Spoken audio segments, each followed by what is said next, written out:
അങ്ങനെ ഈ വർഷത്തിലെ ഏറ്റവും കൂടുതൽ പ്രതീക്ഷയിൽ ആൾക്കാർ കണ്ടിരുന്ന അല്ലെങ്കിൽ സിനിമാ പ്രേമികൾ കണ്ടിട്ടുണ്ടായിരുന്ന പുഷ്പ 2 ഒന്ന് റിലീസ് ചെയ്തു. പുഷ്പയുടെ second part. Allu Arjun and Sukumar, ഈ രണ്ട് പേരാണ് സിനിമയുടെ ഏറ്റവും വലിയ ഹൈലൈറ്റ് എന്ന് നമുക്ക് എല്ലാവർക്കും അറിയാം. പുഷ്പ 1 നാഷണൽ അവാർഡൊക്കെ പുള്ളി കിട്ടിയതാണ്.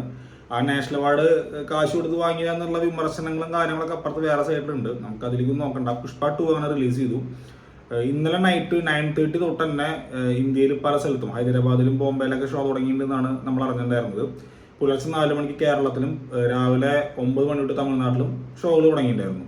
ഈ സിനിമയ്ക്ക് ഭയങ്കരമായിട്ടുള്ള പ്രതീക്ഷകളും കാര്യങ്ങളൊക്കെ ഓൾറെഡി ഉണ്ടായിരുന്നു. കാരണം എന്ന് വെച്ച് കഴിഞ്ഞാൽ പുഷ്പ 1 അത്രയും ഹിറ്റായിരുന്നു. പ്രത്യേകിച്ച് നോർത്ത് ഭാഗത്ത് ഈ സിനിമ ഭയങ്കരമായിട്ട് ഹിറ്റായി, ഭയങ്കര കളക്ഷൻ വന്നിട്ടുണ്ടായിരുന്നു പടത്തിന്. മൈത്രി മൂവി മേക്കേഴ്സാണ് സിനിമ പ്രൊഡ്യൂസ് ചെയ്യണത്.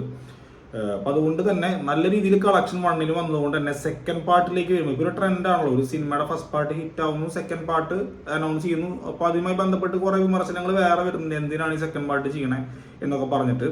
അത് ആ KGF ആ ഒരു ട്രെൻഡ് പിടിച്ചിട്ടാണ് ഈ സെക്കൻഡ് പാർട്ട് എന്നുള്ള വൈബൊക്കെ വന്നുകൊണ്ടിരിക്കുന്നത്. ഇപ്പം എല്ലാവരും സെക്കൻഡ് പാർട്ട് അനൗൺസ് ചെയ്യുക, അല്ലെങ്കിൽ സെക്കൻഡ് പാർട്ട് തേർഡ് പാർട്ട് എന്നുള്ള. ഇപ്പോൾ ദേവരയുണ്ട്, അതുപോലെ ഒരുപാട് സിനിമകളുണ്ട്. അപ്പോൾ പുഷ്പ 2 ദ റൂൾ എന്ന് പറഞ്ഞിട്ട് സെക്കൻഡ് പാർട്ട് അനൗൺസ് ചെയ്തിട്ടുണ്ടായിരുന്നു. 2021 പുഷ്പ 1 ഇറങ്ങിയതുകൊണ്ട്. അപ്പോൾ അവിടെ നിന്നിട്ട് എല്ലാവരും നല്ല രീതിയിലുള്ള എക്സ്പെക്ടേഷൻ ഈ സിനിമയ്ക്ക് ഉണ്ടായിരുന്നു. ഈ സിനിമയുടെ പ്രീ ബിസിനസ് കൊടും ഹൈപ്പിലാണ് ഇതിൻ്റെ പ്രീ ബിസിനസ് ഒക്കെ നടന്നിട്ടുണ്ടായിരുന്നത്. അതായത് ഫാസ്റ്റസ്റ്റ് 100 crore ക്ലബിൽ ഈ പടം കയറി പ്രീ ബിസിനസ് ആയിട്ട് തന്നെ. ഈ സിനിമയിൽ എല്ലാവരും എക്സ്പെക്ട് ചെയ്യുന്ന ഒരു കാര്യം എന്ന് വെച്ച് കഴിഞ്ഞാൽ അല്ലു അർജുൻ്റെ 1000 crore ക്ലബ് ആയിരിക്കുമോ ഈ പടം എന്നുള്ളതായിരുന്നു. അങ്ങനെ അതിൻ്റെ ഒക്കെ ഉത്തരങ്ങൾ നൽകിക്കൊണ്ട് സിനിമ റിലീസ് ചെയ്ത് കഴിഞ്ഞു. മൊത്തത്തിൽ നെഗറ്റീവ് അഭിപ്രായം സിനിമയ്ക്ക് എല്ലാ ഭാഗത്തുനിന്നും വന്നുകൊണ്ടിരിക്കുന്നുണ്ട്. മൊത്തത്തിൽ നോക്കുമ്പോൾ കേരളത്തിൽ നല്ല രീതിയിലുള്ള നെഗറ്റീവ് മിക്സഡ് അഭിപ്രായങ്ങളാണ് വന്നുകൊണ്ടിരിക്കുന്നത്. എക്സ്ട്രാ ഓർഡിനറി അഭിപ്രായങ്ങളൊന്നും കുറേയൊന്നും ഞാൻ കണ്ടില്ല.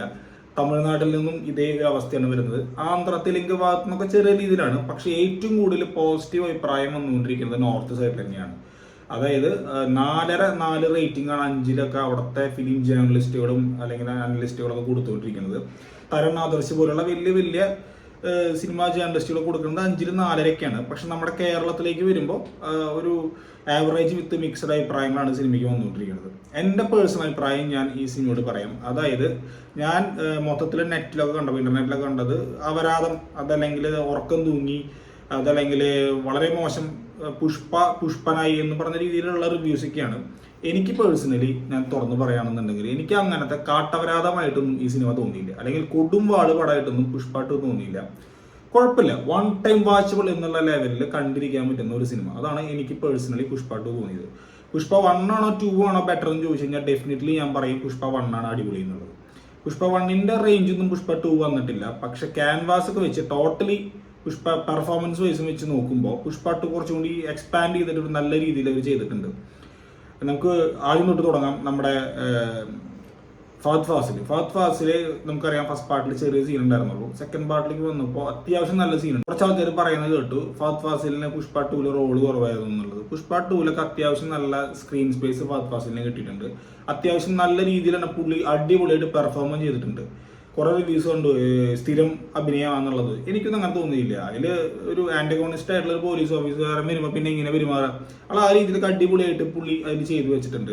പിന്നെ രശ്മികയുടെ പെർഫോമൻസ് നല്ല അടിപൊളി പെർഫോമൻസ് ആയിട്ട് എനിക്ക് ഫീൽ ചെയ്തു. അത്യാവശ്യം നല്ല രീതിയിൽ ഡെപ്ത് ഉള്ള ക്യാരക്ടറിനൊക്കെ നല്ല ഡെപ്ത് സുകുമാർ കൊടുത്തിട്ടുണ്ട്. നല്ല രീതിയിൽ ശ്രീവള്ളി എന്നുള്ള ക്യാരക്ടറിനൊക്കെ ഡീറ്റെയിൽ ആയിട്ട് എഴുതിയിട്ട് ഉള്ള ഇതൊക്കെ ഉണ്ട്. പക്ഷെ മലയാളത്തിൽ തിയേറ്ററിലേക്ക് വന്നപ്പോൾ ഡബിങ് കാര്യമാണോ എന്തോന്നറിയില്ല, ചില സ്ഥലങ്ങളിലൊക്കെ രശ്മിയുടെ ഡയലോഗിന് കൂക്കും കാര്യങ്ങളൊക്കെ വന്നിട്ടുണ്ട്. പക്ഷെ അതൊന്നും സിനിമനെ ബാധിച്ചിട്ടില്ല, സിനിമയുടെ ആസ്വാദനത്തിനെ ഒന്നിനും ബാധിച്ചിട്ടില്ല. ഇതാണ് പെർഫോമൻസ് വൈസ്.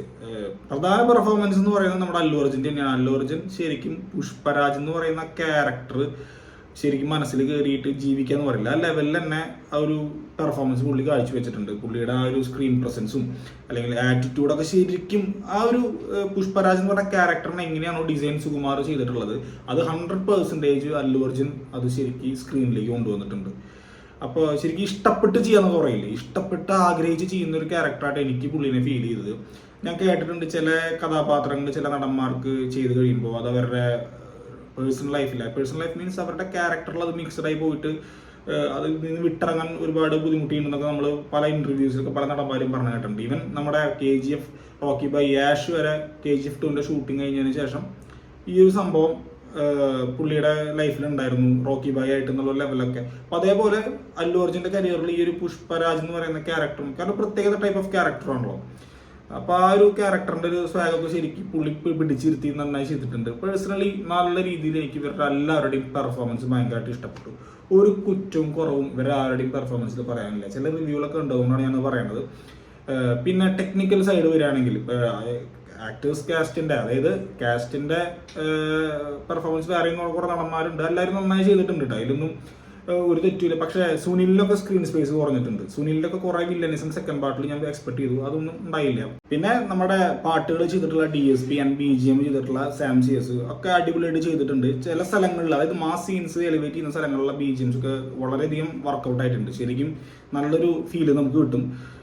പക്ഷേ ചില സ്ഥലങ്ങളിൽ ഇതേപോലെ ചില സീനുകൾ ഞാൻ പറയുന്നില്ല, സ്പോയിലർ ആവും, ചില സ്ഥലങ്ങളിൽ ഒരു ഡ്രോബാക്ക് പോലെ ഫീൽ ചെയ്തിട്ടുണ്ട്. എങ്കിലും ഓവറോൾ അവരുടെ ആ ഒരു കാറ്റഗറി അവർ അടിപൊളിയായിട്ട് അവർ ചെയ്തിട്ടുണ്ട്.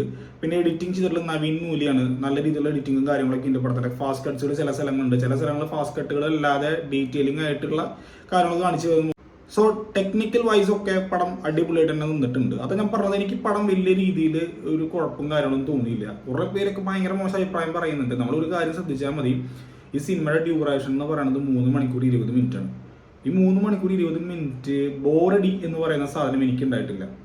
അതല്ലെങ്കിൽ ഇത് വാച്ചിലേക്ക് നോക്കുക, കഴിയാറായില്ലേ നോക്കുക, ഈ പരിപാടി ഉണ്ടായിട്ടില്ല. നമ്മൾ ഈ 1.5 മണിക്കൂർ 1.5 മണിക്കൂർ, അതായത് ഫസ്റ്റ് ഹാഫും സെക്കൻഡ് ഹാഫും നല്ല രീതിയിൽ കണ്ട് ആസ്വദിച്ച് അവിടെ ഇരുന്നിട്ടുണ്ടെങ്കിൽ അത് തന്നെയാണ് സിനിമയുടെ ഒരു സക്സസ് എന്ന് പറയുന്നത്. ആ കാര്യത്തിൽ പുഷ്പ 2 വർക്കൗട്ട് ആയിട്ട് എനിക്ക് പേഴ്സണലി, എനിക്ക് മാത്രമല്ല, ഞാൻ എൻ്റെ കൂടെ ഇരുന്ന എൻ്റെ സുഹൃത്തുക്കളോട് ചോദിച്ചപ്പോൾ അവർക്കും ബോറടിയും കാര്യങ്ങളൊന്നും ഉണ്ടായിട്ടില്ല. പല സീനുകളും ഗംഭീരമായിട്ട് കൊണ്ടുവന്ന് എത്തിക്കുന്ന സീനുകളൊക്കെ, ഇൻട്രോയിലെ സീനൊക്കെ എനിക്ക് ഭയങ്കരമായിട്ട് ഇഷ്ടപ്പെട്ടു. അപ്പോൾ അങ്ങനത്തെ കുറേ സീനുകളുണ്ട്. പിന്നെ ഈ പറയുന്ന രീതിയിൽ എല്ലാ സിനിമയ്ക്കും ചെറിയൊരു പ്രശ്നങ്ങൾ ഉണ്ടാവുമല്ലോ ചില ഭാഗങ്ങളിൽ, ആ ഭാഗത്തിന് ഹൈലൈറ്റ് ചെയ്തിട്ടാവും ആൾക്കാർ പറയുന്നുണ്ടാവുക. സോ എന്താണെങ്കിലും 1000 കോടി ക്ലബിൽ പുഷ്പ 2 വരും എന്നുള്ള കാര്യത്തിൽ എനിക്ക് ഡൗട്ടില്ല. ഈ സിനിമയുടെ ഫസ്റ്റ് ഡേ കളക്ഷൻ എത്ര കോടി രൂപയായിരിക്കും എന്നുള്ളതാണ് ഇപ്പോൾ ഇന്ത്യൻ സിനിമയിലെ മൊത്തം ആൾക്കാർ നോക്കിക്കൊണ്ടിരിക്കുന്നത്. 200 കോടിക്ക് മേലെ FD പോകും എന്നുള്ള കാര്യത്തിൽ യാതൊരു ഡൗട്ടില്ല. 200-ന് മേലെ ഇത് എവിടെ പോയി ചെന്ന് നിൽക്കും എന്നുള്ളതാണ് അറിയേണ്ടത്. എന്തായാലും അല്ലു അർജുന്റെ കരിയറിൽ ഏറ്റവും കളക്ഷൻ കൂടിയ പടമായിരിക്കും പുഷ്പ 2 എന്നുള്ളത്. ഈ സിനിമ ഞാൻ നിങ്ങൾക്ക് പേഴ്സണലി റെക്കമെൻഡ് ചെയ്യും. നമുക്ക് വൺ ടൈം ഒരു വാച്ച് ചെയ്യാൻ പറ്റുന്ന സിനിമയാണ്. കാരണം എന്ന് വെച്ച് കഴിഞ്ഞാൽ, ഒരു തെലുങ്ക് പടം എന്ന് പറയുമ്പോൾ എന്താണ് നമ്മൾ എക്സ്പെക്ട് ചെയ്യുന്നത് അല്ലു അർജുൻ പടത്തിൽ, അത് തന്നെയാണ് അവർ മേക്ക് ചെയ്ത് വെച്ചിട്ടുള്ളത്. അല്ലാണ്ട് എല്ലാം നമുക്ക് KGF പടം എക്സ്പെക്ട് ചെയ്യാൻ പറ്റില്ലല്ലോ, അല്ലെങ്കിൽ എല്ലാം KGF പോലെ വരില്ലല്ലോ. ഇപ്പോൾ KGF തന്നെ എടുക്കുകയാണെങ്കിൽ നമുക്ക് നോക്കാം, 1ാം ഭാഗം ആണ് എനിക്ക് പേഴ്സണലി KGFന്റെ ഏറ്റവും ഇഷ്ടം, സെക്കൻഡ് പാർട്ടല്ല. കാരണം 1ാം ഭാഗം എന്ന് പറഞ്ഞു കഴിഞ്ഞാൽ നടന്മാര്, ഈ ക്യാരക്ടർ നടന്മാരല്ല, ഈ ഹീറോ എന്ന് പറയുന്ന ക്യാരക്ടർ ഒന്നുമില്ലാത്ത ഒരു പൊസിഷനിൽ നിന്ന് വലിയ റേഞ്ചിലേക്ക് വരുന്ന ഒരു ടൈമാണ്. ആ ഒരു സമയം എന്ന് പറഞ്ഞു കഴിഞ്ഞാൽ നമ്മളെ ക്യാരക്ടറിനെ കുറച്ചും കൂടി നമ്മൾ മാനസികമായിട്ട് എടുക്കും. സെക്കൻഡ് പാർട്ട് എന്ന് പറഞ്ഞു കഴിഞ്ഞാൽ ഇവരുടെ ഒരു റൂളിംഗ് സെറ്റപ്പ് ആയിരിക്കും. അത് തന്നെയാണ് പുഷ്പയിലും വന്നിട്ടുള്ളത്. ഈ KGF അത് ഫ്രെയിം തന്നെയാണ് പുഷ്പയിലും യൂസ് ചെയ്തിട്ടുള്ളത്. പല ഭാഗങ്ങളും നമുക്ക് ശ്രദ്ധിച്ചാൽ മനസ്സിലാവും. പക്ഷെ ഓവറോൾ സിനിമ നല്ല രീതിയിൽ പടം എടുത്തു വെച്ചിട്ടുണ്ട്. പക്ഷേ സെക്കൻഡ് ഹാഫിലെ ക്ലൈമാക്സിലേക്ക് വരുമ്പോൾ കുറച്ചും കൂടി ഒന്ന് ഡെവലപ്ഡ് ആക്കാം എന്നുള്ളൊരു തോന്നൽ എനിക്കും വന്നു. പെട്ടെന്ന് അവസാനിപ്പിച്ച പോലെ പല സ്ഥലങ്ങളിലും പല ഇൻസിഡൻസും തോന്നി. ഇതാണ് എനിക്ക് ഓവറോൾ പുഷ്പ 2 കണ്ടിട്ട് എനിക്ക് തോന്നിയത്. ഇനി പുഷ്പ 3 ഉണ്ടെന്ന് പറയുന്നുണ്ട്. പുഷ്പ 3 ദ റാംപേജ്, അതാ പറഞ്ഞത്, പുഷ്പ 3 ദ റാംപേജ് എന്ന് പറഞ്ഞ് കൊണ്ട് നിർത്തുന്ന സീനൊന്നും അത്ര എഫക്റ്റീവ് ആയില്ല. അതാണ് മേ ബി ചിലപ്പോൾ ആൾക്കാർക്ക് നെഗറ്റീവ് റിവ്യൂ വരാനുള്ള കാരണം എനിക്ക് തോന്നുന്നു. അല്ലാണ്ട് ഉറക്കം തൂങ്ങുന്ന പരിപാടിയൊന്നും ഇല്ല കേട്ടോ സിനിമയിൽ. ഉറക്കം തൂങ്ങുക അങ്ങനത്തെ പരിപാടി ഒന്നുമില്ല. പടമൊക്കെ അത്യാവശ്യം നല്ല രീതിയിൽ കണ്ടിരിക്കാം. ഒരു തെലുങ്ക് സിനിമ എന്നുള്ള ലെവലിൽ കണ്ടിരിക്കാൻ പറ്റുന്ന എല്ലാ ചേരുവകളും ഉണ്ട്. എടുത്തു പറയേണ്ട കാര്യം ആക്ഷൻസ് ആണ്. ആക്ഷൻസ് ഒക്കെ അല്ലു അർജുൻ കിടലിനായിട്ട് ചെയ്തിട്ടുണ്ടായിരുന്നു. ആക്ഷൻസ് ചെയ്യാൻ പുള്ളി അപാര കഴിവെന്ന് അറിയാം നമുക്ക്. പക്ഷെ എങ്കിൽ കൂടി പറയണ ആക്ഷനൊക്കെ കിടലിനായിട്ടുണ്ട്, ഒരു രക്ഷയില്ല. തിയേറ്ററിൽ കിടന്ന് കുലുങ്ങും. ശരിക്കും റസൂൽ പൂക്കുട്ടി പറഞ്ഞ മാതിരി സ്റ്റാൻഡേർഡ് സൈസിലുള്ള സൗണ്ട് മിക്സിംഗ് ഒക്കെ ചെയ്തിട്ടേ അടിപൊളിയായിട്ടുണ്ട്. എന്തായാലും പേഴ്സണലി നിങ്ങളെ ഞാൻ റെക്കമെൻഡ് ചെയ്യുന്ന ഈ സിനിമയ്ക്ക് വേണ്ടിയിട്ട്. എത്ര പേരുടെ അഭിപ്രായങ്ങളാണ് നെഗറ്റീവ് എന്നുള്ള അറിയില്ല. നിങ്ങൾ എന്തായാലും കണ്ടു നോക്കുക. എന്തായാലും നമ്മൾ 100 രൂപ കൊടുത്തിട്ട് ഒരു പ്രകൃതി പടം കാണുന്നതിനേക്കാളും അടിപൊളിയായിട്ട് 100 രൂപ കൊടുത്തു കഴിഞ്ഞാൽ ഈ സിനിമ നിങ്ങൾക്ക് മുതലാവും.